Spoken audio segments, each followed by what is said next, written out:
আল্লাহ বলেন, হে ঈমানদারগণ, আমাদেরকে বলছে আল্লাহ, তোমরা যদি সকলেই আমার দিন থেকে ত্যাগ করে মুরতাদ হয়ে যাও, ত্যাগ করো, আল্লাহ বলে কোনো অসুবিধা নাই, ফাসাউফা ইয়াতিল্লাহু বিকাউমিন, আমি নতুন জাতি বানাবো, ইউহিব্বুহুম ওয়া ইউহিব্বুনা, যারা আমাকে ভালোবাসবে, আমি যাদেরকে ভালোবাসবো।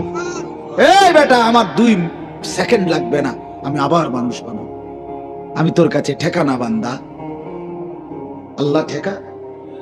এই জন্য দোস্ত, ছেলেরা নষ্ট হইও না বাপ, সারাদিন যারা 1 ওয়াক্ত নামাজ পড়লা না, এই বন্ধু আজকের সারাদিনে যারা 5 ওয়াক্ত নামাজের একটা সেজদা দিলা না, তুই কেমনে বন্ধু মায়ের পবিত্র দুধ খাইলি বন্ধু? তুই না 2টা বছর মায়ের পবিত্র দুধ খাইলা? তুমি না একটা মুসলমান বাবার ঘরে বড় হইছিলা? তুমি না ভোটার আইডি কার্ডে লিখছো ধর্ম ইসলাম? তুমি না জন্ম নিবন্ধন সনদে লিখছো তোমার ধর্ম ইসলাম? তুমি না পাসপোর্টে লিখছো তোমার ধর্ম ইসলাম? একটা সেজদা দিলা না কেন? একটা সেজদা দিন। আপনি আমারে দায়িত্ব দেন, এখন আমি বের করে দেই বেনামাজ, আপনি শুধু অনুমতি দেন, আমি দাঁড় করাই। বেনামাজি অপদার্থ তো দেখলেই চিনা যায়। আরে বেনামাজি নির্লজ্জ, অসভ্য, বেহায়া, অপদার্থ তোরে দেখলেই চিনা যায়। তোর চেহারায় কোনো রসকস, মায়া, মহব্বত, দয়া মায়ার লেশ মাত্র নাই।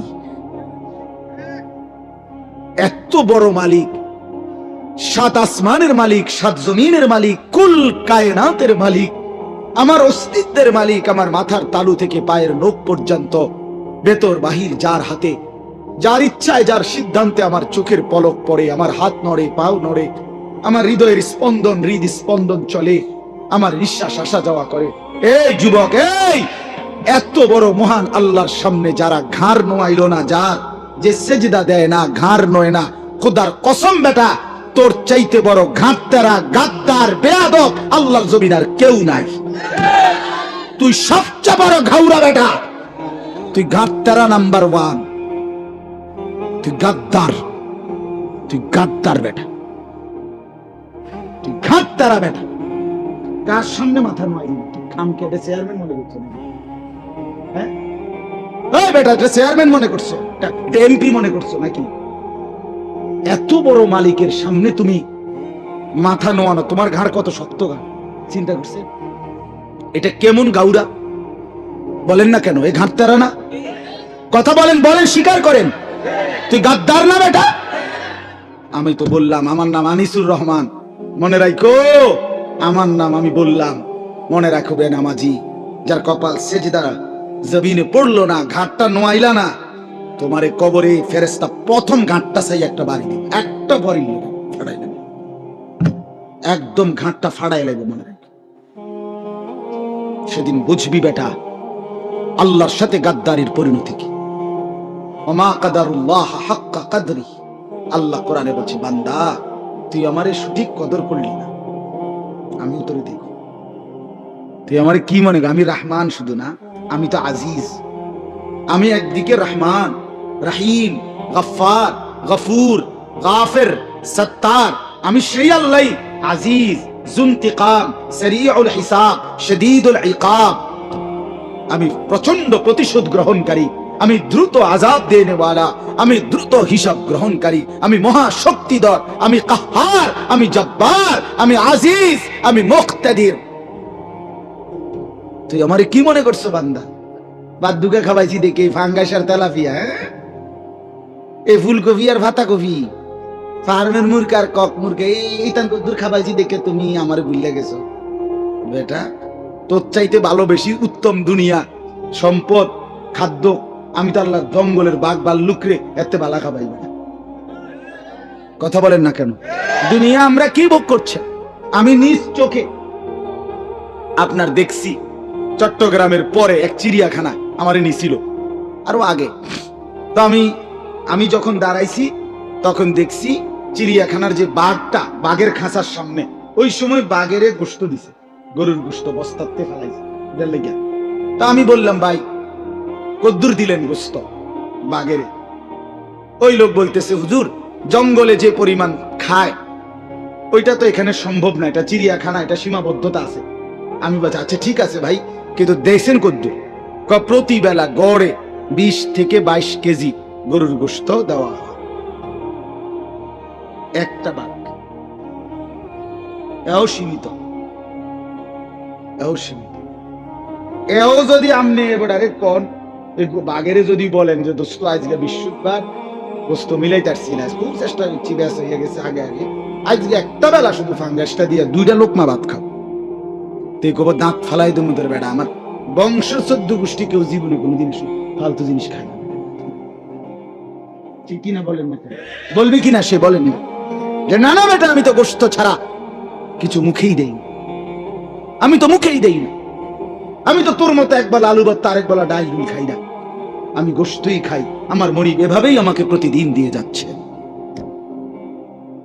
ওয়ামা মিন দাব্বাতিন ফিল আরদ ইল্লা আলাল্লাহি রিজকুহা। ওই মাওলানা সাহেব আমার আগে যে বয়ান করছে উনি এটা কইছে, আমি শুনছি আয়েশা। ওয়া ইয়ালামু মুস্তাকাররাহা ওয়া মুস্তাওদাআহা কুল্লুম ফি কিতাবিন মুবিন। রব্বুল আলামিন বলে, বান্দা, কায়নাতের মধ্যে যত কিছু আমি সৃষ্টি করেছি প্রত্যেকের রিজিকের জিম্মাদারি আমি একাই আমার কাঁধে তুলে নিলাম। ইয়ালামু মুস্তাকাররাহা, আমার কোন সৃষ্টি কখন কোথায় থাকে, কখন কোথায় রিজিক পৌঁছাইতে হবে এটা আমি আগের থেকেই জানি। ওয়া মুস্তাওদাআহা, আমার কোন সৃষ্টি কোথায় দাফন হবে, কোথায় মৃত্যু হবে আমি মাওলা সেটাও আগের থেকেই পুরাপুরি জানি।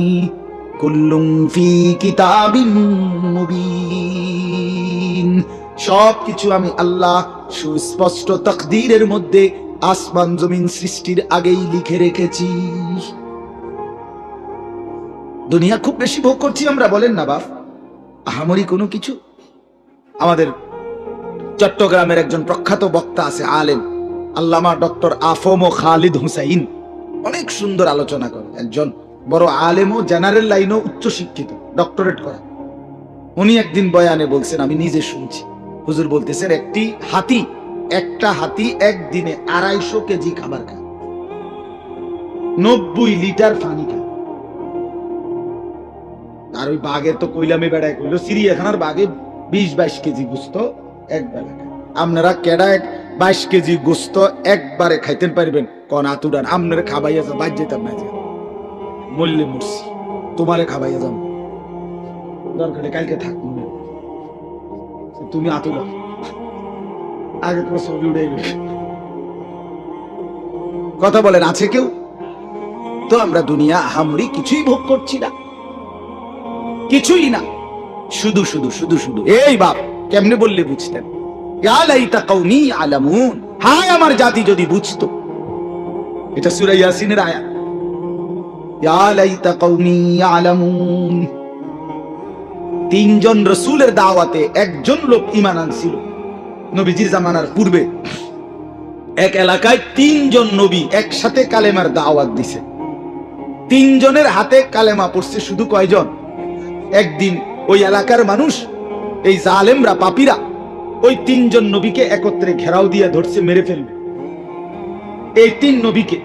তখন ওই লোকটা এতদিন নিজের ঈমান গোপন রাখছিল ভয়ে, একজন যেহেতু, আজকে সে চিন্তা করলো আজও যদি আমার ঈমান গোপনে রাখি তো আর আমার ঈমান কি কোন দিনের লাগে, আজকেও যদি আমি চেষ্টা না করি তো আর কোন দিন। তো ফলে এই লোকটা গ্রামের শহরের একদম পাশ থেকে দৌড়াইয়া এই মানুষগুলোর সামনে আসছে যারা নবীদেরকে ঘেরাও দিয়া মারতেছে। ওয়াজা মিন আকসাল মাদিনাতি রাজুলুন ইয়াসআ। এই যে কোরআনে সূরা ইয়াসিন আছে, সূরা ইয়াসিন তো আলহামদুলিল্লাহ অনেকেই, সবাই তো পড়েন, অনেকেই পড়েন না, এখানে আছে। তো লোকটা আয়েশা বলতেছে, হে আমার জাতি, তোমরা এদেরকে মেরো না, বরং রাসূলদেরকে অনুসরণ করো। ইত্তাবিউল মুরসালিন, রাসূলদেরকে অনুসরণ করো। এরপরে বলছে তোমরা এটা বুঝতে চেষ্টা করো। এত সুন্দরে উনি বলছে, এই একটা লোক, একজন কাঠুর, গাছ কাটে, কাঠ কাটে, কিন্তু ইমানদার, তার বলার ঢং কি সুন্দর। সে বলছে ওয়ামা লিয়া লা আ'বুদুল্লাযী ফাতারানি ওয়া ইলাইহি তুরজাউন। আরে জাতি, আমার এই কথাটা বুঝাইয়া দাও যে যে আমাকে সৃষ্টি করেছেন আমি কেন তার ইবাদত করব। আমি তার বন্দেগী করব না কেন? এই যুবক, যদি এই কথাটা বুঝতাম, কেন ইবাদত করবা না আল্লাহ? আজকের সারা দিনে তোমার অস্তিত্বের প্রতিটা নড়াচড়া আল্লাহর দেওয়া না, তো তুমি কেন সেজদা করবে? ওয়া ইলাইহি তুরজাউন। এরপরে সে বলল, আমি কেন আল্লাহর ইবাদত করব না? আমাকে তো শেষ পর্যন্ত তার কাছেই ফিরতে হবে। ফিরতে হবে কিনা? কওমের লোকেরা ওনাকে ছেড়ে ওই রসুলদেরকে বাদ দিয়া এবার বলছে তোরে মারবো, তুই আমগো এলাকার লোক। এবার ওরে ধরছে সবাই, এই এই এই একজন ইমানদারকে মারতে মারতে মারতে ওনাকে চূড়ান্ত, উনি শহীদ হবে এখন, আর শেষ মৃত্যু হয়ে যাবে। এই মুহূর্তে আল্লাহর কুদরতে আল্লাহর ফেরেশতা ওনার সামনে, চোখের সামনে জান্নাতে, ওনার যে ঘরটা, জান্নাতটা, এটা এনার সামনে ধরছে, ধরে বলছে কিলা দুখুলিল জান্নাত, এই ঢোকো ঢোকো, আও না, এই ইমানদার আসো না, ও দুখুলিল জান্নাহ, জান্নাতে ঢোকো।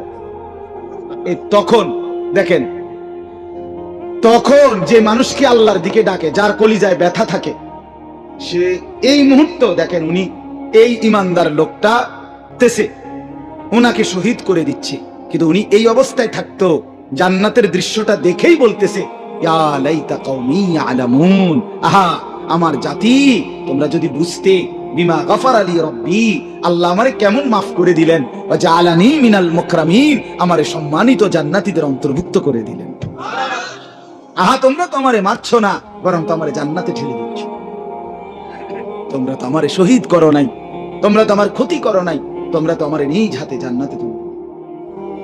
আহা জাতি, যদি বুঝতা, ইয়া শাবাবি লাউ কুনতুম তা'লামুন, এটা আমি বানাইয়া কইলাম আরবি, এইটা, হে আমার যুবকরা, যদি তোমরা বুঝতে, যদি তোমরা বুঝতে।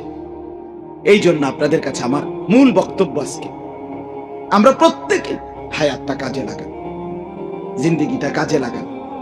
মূলত কোরআন কারীমের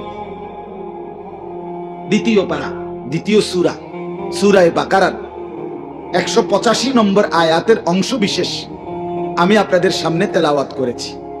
মূল উদ্দেশ্য খুব লম্বা তাফসীর করানো, শুধু অনুভূতি জাগানো। খুব বেশি তাফসীর করার মতো যোগ্যতা আমার মোটেই নাই, কিন্তু আমি শুধু বিবেক জাগাইতে চাই। আমি প্রতিদিন বলি, আমি এক ফেরিওয়ালা।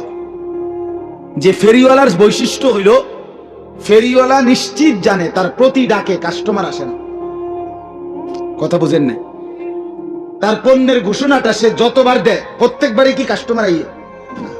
সে জানে এটা, সে জানে এই গল্লির থেকে ওই মাথা পর্যন্ত গেছে, মনে 100 বার বলছে বালতি বালতি বালতি, কিন্তু কেউ আসে না।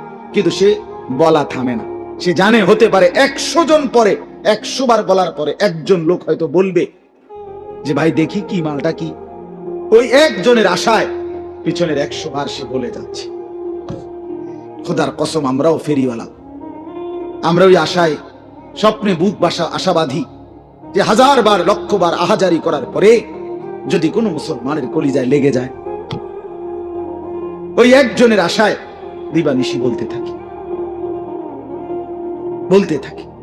এই জন্য আপনাদের কাছে বলতে চাই, আমরা যদি ভাবেন, আমরা যদি বুঝেন, যুবক ভাই তোমরাও যদি বুঝো, নিজের জীবনটা ভালো করা দরকার। আমার বন্ধু, আমি আবারও বলছি, আমরা কিতাবে পড়ছি, আবু জেহেল, আবু লাহাব, উতবা, সাইবা, মক্কার কুরাইশ কাফেররা, বড় বড় সর্দার, ওরা মাঝে মধ্যে মিটিং এ, মানে নিজেদের আলোচনায় বলতো, নিজে নিজে কইতো আর কি, যে মুহাম্মদ কিত্তা মেহনত করো, কিরবা তুমি, আর আমরা তো মেন মাতবর্তি, তো আমরা ইসলাম আনি নাই, আমরা মেন লোকটি, তো আমরা মেন লোকটি, তো কেউ কি আনলাম না, ইমান আনলাম না। হ্যাঁ, তো তুমি আর কারে লইয়া কদ্দুর কিরবা আমরা বুঝতাম না, আমরা দেখতাম না। এই টিটকারি করত।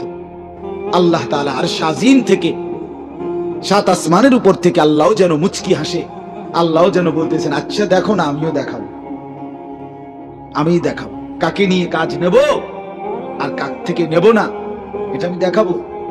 নবীজি মক্কা থেকে হিজরত করে মদিনায় গেলেন 13 বছর পরে।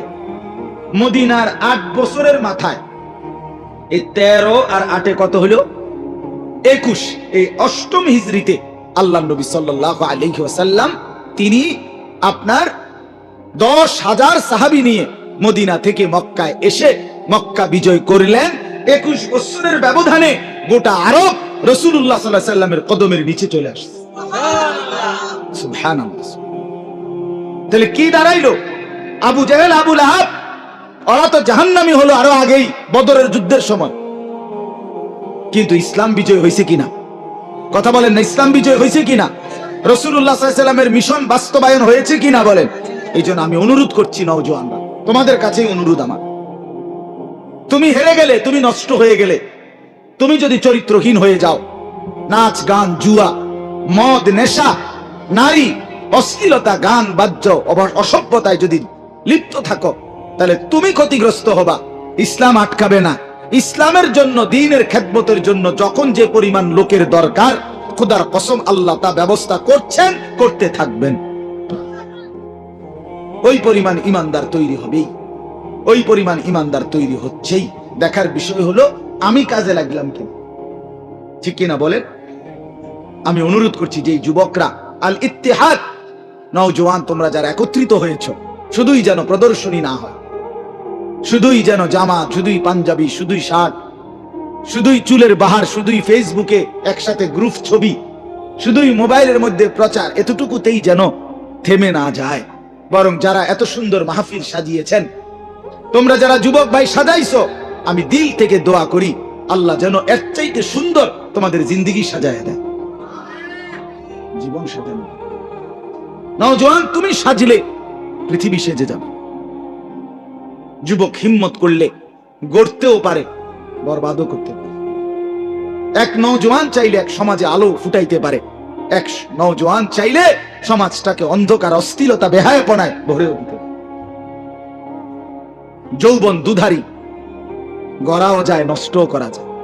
কারো শক্তি আছে যে ইচ্ছা করলে ঘুষা দিয়ে সাবা উড়াইলে তার, ইচ্ছা করলে মানবতার সেবাও করতে পারে, ইচ্ছা করলে মদের আড্ডায়, জুয়ার আড্ডায় ভেসেও যাইতে পারে, ইচ্ছা করলে আল্লাহর ঘরের গোলামি সেজদা দিয়ে আরশ আজিমের ছায়ার নিচে ছায়াও নিতে পারে। আল্লাহ আমাদের নওজোয়ানদেরকে কবুল করে নেন। আপনারা যারা বাবা, চাচা, মুরব্বী আছেন, আপনাদের কাছে অনুরোধ, আপনারা আপনাদের সন্তানদের দিকে আরেকটু নজর দেন, স্ত্রী পরিজনের দিকে আরেকটু ফিকির করেন।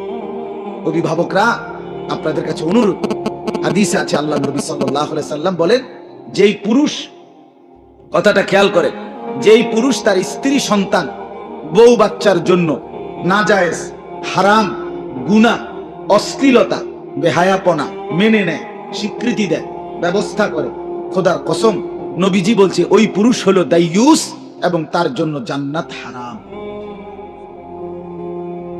আদ-দাইয়ুস আল্লাযী ইউকিররু আহলাহু আল-খুবুসা। আপনার ঘরে আজকে 20টা বছর ধরে, 10টা বছর টানা রঙিন টেলিভিশন চলে, আপনি বিদ্যুৎ বিল দেন, আপনি ডিশের বিল দেন, আপনি টেয়ার থেকে দেন। আপনার স্ত্রী, ছেলে মেয়ে প্রতিদিন নিয়ম মাফিক নাচ গান, নর্তকীর ছবি, জিনা, ব্যভিচার, হিন্দি সিরিয়াল, নাটক, সিনেমা, এই অসভ্যতা, নোংরামি আপনার ঘরে বসে, আপনার টাকায়, আপনার সম্মতিতে, আপনার উপস্থিতিতে, আপনার বেঁচে থাকা অবস্থায়, আপনার রাত কাটানো অবস্থায় এরা দিবানিশি আপনার ঘরে নাচ গান, নর্তকীর ছবি, অশ্লীলতা, উলঙ্গতা, এই জিনা ব্যভিচারের দৃশ্য দেখতেছে, আপনি মেনে নিচ্ছেন। আপনি হিসাব করেন আপনি দাইয়ুসের কাতারে পড়েন কিনা। হ্যাঁ ভাইবেন, রাসূল বলছে যে তার স্ত্রী সন্তানের জন্য অশ্লীলতা, গুনাহ, নাপাকি, হারাম মেনে নেয়, স্বীকৃতি দেয়, তা আপনি স্বীকৃতি দিচ্ছেন না। আপনার টাকা থেকে বিদ্যুৎ বিল দিচ্ছে না, কথা কয় না, ওনার মাথা না। আপনি ডিশের বিল দেন না, আপনার ঘরে বসে দেখেন না, সোফা এটা আমনেন না, টেবিল এটা আমনেন না, বইয়ে বইয়ে যে চিপস খায়, চটপুটি খায়, এbuড়িতে বইয়ে বইয়ে নুডলস খায় আর টেলিভিশন চায়, এটি আমনের টেয়া দিয়ে আইছে না। তো আপনি তো মেনে নিচ্ছেন যে আমার কামাই সব দিচ্ছি, তোমরা নর্তকী দেখো, আমার কামাই দিতেছি, উপার্জন, আমি টাকা পাঠাচ্ছি, তুমি চলো বেপর্দা, স্ত্রীকে বলে আপনি মেনে নিচ্ছেন। তো দাইয়ুস তাহলে কাকে বলবে না? আল্লাহ আমাকে মাফ করে দেন। এই জন্য আমাদের সামনে পরিবর্তনের, জীবন গঠনের, জীবনটা সুন্দর করার, কাজে লাগাবার, নিজের পরিবর্তনের একটা উত্তম সময়, সুযোগ মাহে রমজান। বলেন আলহামদুলিল্লাহ। এটা আমাদের সামনে, এই কথাটাই বলা আমার শেষ। রমজান আমাদের সামনে, রমজান আমাদের একদম সামনে। এই এখন যেই চাঁদ উঠবে সামনে, এটাই রমজানের চাঁদ, ঠিক কিনা বলেন না কেন? এখন শাবান, এরপরেই রমজান। অতএব এই রমজান মাস আল্লাহ তাআলা বড় বৈশিষ্ট্যের মাধ্যমে সাজিয়েছেন। আল্লাহ বলেন, শাহরু রমাদান আল্লাযী উনজিলা ফীহিল কুরআন। রমজান মাস বান্দা, এটা সেই মাস যেই মাসে আমি আমার শ্রেষ্ঠ কিতাব, আমার কালাম কোরআন নাজিল করেছি। অতএব হুদাল লিন-নাসি ওয়া বাইয়িনাতিন মিনাল হুদা ওয়াল ফুরকান। আল্লাহ বলে, এই কোরআন বিশ্ব মানবতার হেদায়েত এবং সুস্পষ্ট দিক নির্দেশনা এবং সত্য মিথ্যা, ন্যায় অন্যায়, সৎ অসৎ, আলো অন্ধকার, হক বাতিল, জায়েজ নাজায়েজের মাপকাঠি ফুরকান।